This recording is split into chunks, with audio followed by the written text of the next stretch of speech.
Good morning. I live in the Cayman Islands and here's my 5 to 9 before my 9 to 5 that absolutely nobody asked for. And actually I'm lying, a couple of people have actually asked for this. And on top of that, I'm lying again because I recorded this 3 months ago. And in the last 3 months, a lot has changed in my life. So I thought I'd take this opportunity to share a little bit of insight because if you're as nosy as me, you'd want to know what was going on. First things first, I don't live in this absolutely stunning apartment anymore. So that's a pretty big change. But more importantly, I've just gone through probably the biggest breakup of my life. No breakup is easy, let's be honest. And I really had to take the time out and make sure that I was really private about my healing process, which is obviously still ongoing because it's only been 3 months. But heartbreak hurts, man. It takes time. I will say though, with heartbreak comes a lot of learning and a lot of growth for any individual. And I, for one, am trying to take the positives out of a pretty horrible situation and try and learn and grow from it. This hasn't been easy, of course, because obviously even getting out of the bed some days was really tough at times.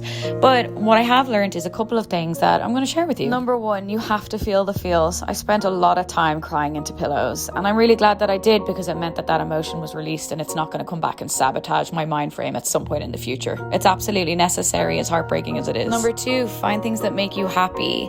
I really tried to facilitate this in numerous ways, like being outside, cutting down on alcohol, just knowing where my mind frame was at and listening to my gut and intuition. I know that one might seem a little bit obvious, but the urge to self-sabotage when you're feeling like crap and totally heartbroken is overwhelming. So that's actually a really big one. And number three is be selfish. I really had to take some time out for myself, do things that I want to do, and choose the energy that I surrounded myself with. I have a great support system, so I was able to lean on them, but equally respectfully tell them to not be there when I wanted to be alone. I'm very lucky. As a cheeky recap, the last 3 months have been pretty terrible for me, but I've tried to keep on keeping on, and it seems to have worked. I'm trying to learn and grow from my experiences, and ultimately what doesn't kill you makes you stronger. Big up to my amazing support system over the last couple of months because I wouldn't have been able to do it without them, and it's onwards and upwards from now on. Okay, that's all. Goodbye.